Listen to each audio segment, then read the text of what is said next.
Okay, so while I'm sitting here at Walgreens waiting on a couple scripts to get filled, I thought that I would use this opportunity.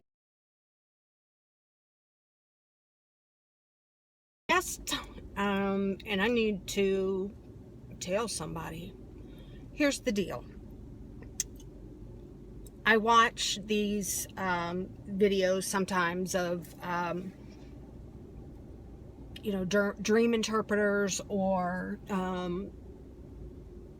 people giving prophecy or word of God or word of knowledge, whatever it is. And, I'm not here to put anyone down or say that you're a fraud or, you're not really hearing from God. God works in all sorts of different ways. And, as you know, if he can speak through a donkey, anything's possible. So I'm not here to discredit anyone. However, one of the people whose videos I listen to now and then is VONDA BREWER. VONDA and I have somewhat of a connection, that being that she is now married to my ex-husband. I have no qualms about that. I wish them the best. I'm happy for them. I want them to be successful in their marriage. Just because he and I didn't work out doesn't mean I don't want great things for them, whatever. So, but I have a problem with the way that I feel VONDA, and VONDA, if you're listening, I don't know if I should, just address you directly. I'm not sure that you'll ever watch this or whatever, but I want to put something out there, and and I'm sorry to do this, but I'm going to do it. But some of the ways that you go about, telling people, what you have to tell them, you do it in such a way that it's like you yourself is sitting at the right hand of God and you are pointing down and shame on you and you should be doing this and I know people are saying that you call yourself a prophet or prophetess or whatever, call yourself whatever you want. However, I feel like, you like to point out who is a babe in Christ, and I guess, you feel that you're very mature and an adult, in your walk with the Lord. But what you are doing is so incredibly wrong. I have never known for the Lord to put somebody in a situation where, like, you've started this new show where you've got this other lady with you and y'all answer questions, give a word of prophecy or whatever, and the only way that people can do this to get their answers or their questions answered is for you to receive a minimum $25 donation, or I don't know, a love offering or whatever. Now the poor widow who barely has anything, she can't give her $2.50 and ask a question. She can't give her $9.79 that she has scraped together because she really needed a word. No, she's got to have $25 minimum. And that, VONDA, you know better. That is so wrong. You have now tied up some of your videos, and the only way for them to be viewed is for people to pay. That is one thing that I have found is so freaking wrong, is when people start charging for instruction. in when it comes to their spiritual walk, or that. I understand you sell your book and your workbooks and all of that, and I get that, okay? But this other stuff, the way that you're trying to get money, is just incredibly wrong. To shame a woman, even though it was a made-up character, to shame her for, questioning whether she should give to your ministry, that you emphasized that a few times, that they needed to give to your ministry. And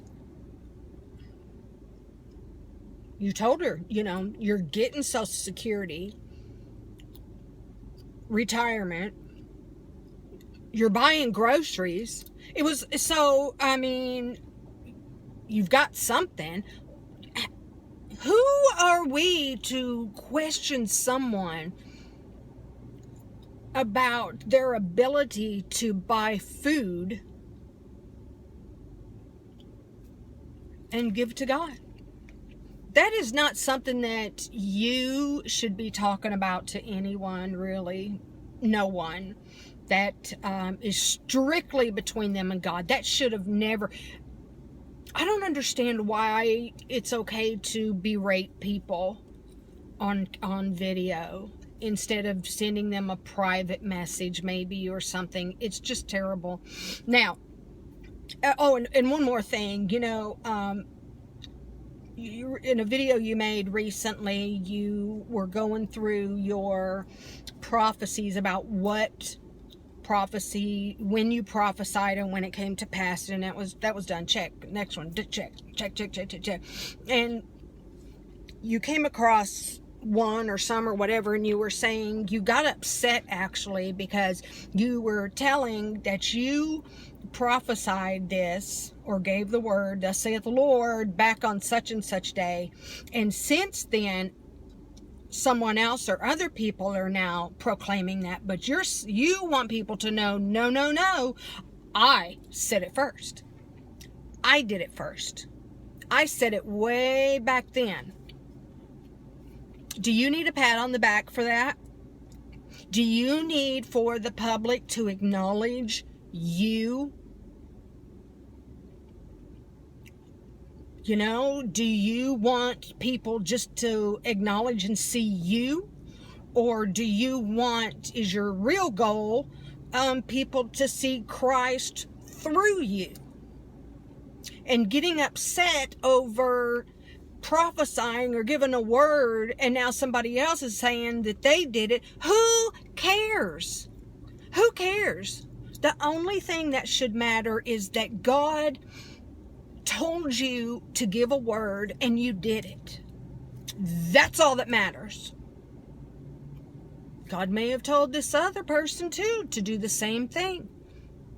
It doesn't matter who did it first. You know how he feels about proud, arrogant, puffed up, super spiritual people. Knock it off. It doesn't look good on you. Now, for everybody else, let me say this. I said all that to say this. When Vonda's husband and I were married, this was not the first marriage for either of us, but when we were married, we were put in a situation by my daughter where she had gotten pregnant. The father of the child wanted her to abort it, yada yada yippee skippy. I had her come live with us so that I could oversee the pregnancy, and she didn't, after my grandson, it was a boy, after he was born, a couple months in, she realized this was too much.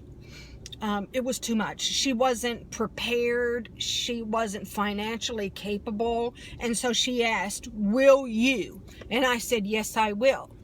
And I sought legal counsel because there was no way I was going to do this and somebody come back, a month, 10 years, 12 years, whatever, and say, okay, I'm ready now. I want him back. No, it doesn't work like that. I don't care who you are. you know, my child or so. No, it's not going to happen. So, and she understood that and agreed, and ultimately we adopted my grandson. And I gave my husband at the time, I gave him what the choice that the attorney said to give him, and that is either he can be a part of it or he doesn't have to. It's strictly up to him, because ultimately it was my biological grandson. So he didn't have to if he didn't want to, but he chose to. He wanted to be a part of that, and so we went through the process and dedicated him before the church, did the whole 9 yards, blah, blah, blah. And the adoption was final. And not long after the adoption was final, my husband left. He decided that he no longer wanted to be married. And so we went our separate ways. I'm not going to get into the details of any of that because it's long and drawn out. But you know, he was a Christian man. He loved God, still loves God. He considers himself as, you know, a warrior in God's army. He does his best to be faithful to God and to stay in the Word. So, but, you know, he was, I don't know about now, but he was a great servant. But he was a great servant outside the house, not in. So it didn't work for us. But ultimately, I left that area and moved back here to Tennessee, where my family is. And my grandson was just a little over 2 when we left there. And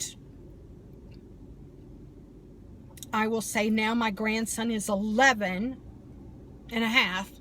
And he has seen his dad since we left one time.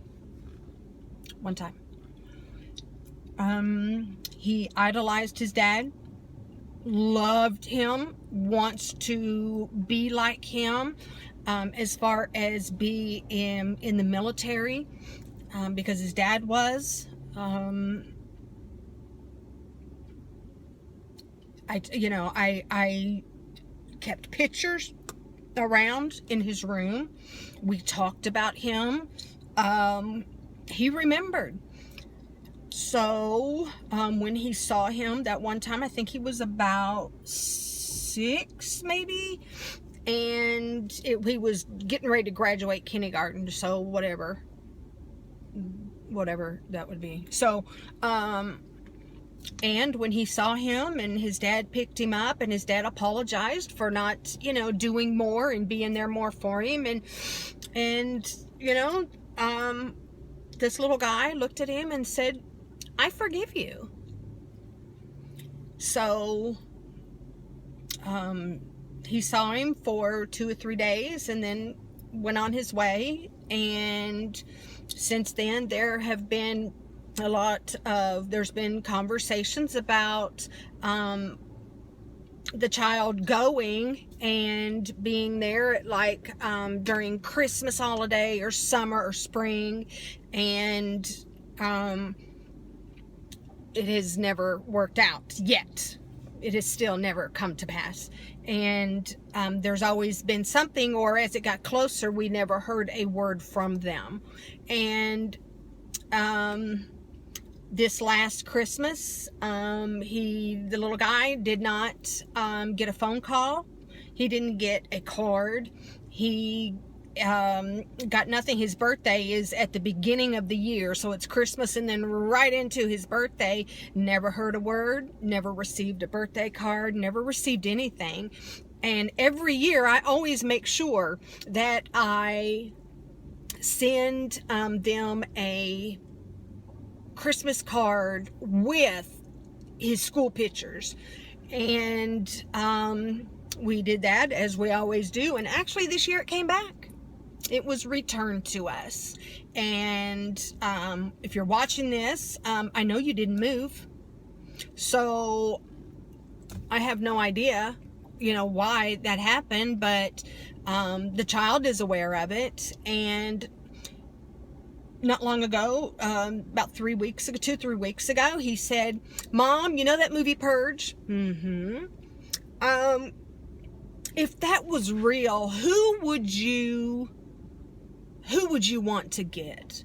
And I said, well, I don't think anybody, because I'd want to be on the inside trying to protect me and you. And I said, why? Do you have someone? Yeah. And I said, what do you mean, who would it be? And he said, well, I have my list, my hate list. I'm like, how do you have a freaking hate list? You're 11 years old. And he said, well, I said, who's on this list? And he said, my English teacher. Okay. All right. I mean, what kid probably doesn't have their math or whatever? Okay. Who else is on your list? My dad? Your dad? Yep. Why is your dad on your hate list? Because he's never been there for me. So that broke my heart. Because I realized at that moment there was nothing I could do. He has now grown from this little guy who had the sparkle in his eye to the young man who knows now that his dad has not been there. He feels the rejection and he's hurt. He's hurt. And Vonda, for you to stand behind and be a part of people who would thumb their nose at their child, shame on you. So for you to correct anyone on anything that they're doing, shame on you. Knock it off. I'm trying so hard not to say bad words right now. Oh my God, you have no idea how bad I want to say how much bullshit it is when I hear you and him on your videos, and you know, you've got this ministry, but you can't even take care of the ministry that should be going on within this child. Now, let me say, absolutely, yes, he pays child support. Yes, child support is paid. But that's it. So while you're walking around puffed up and super spiritual with titles, you're destroying a kid over here. So that's all I got. Y'all have a great day. I'm going in now. I've got the message that my medicine's ready, so peace, y'all.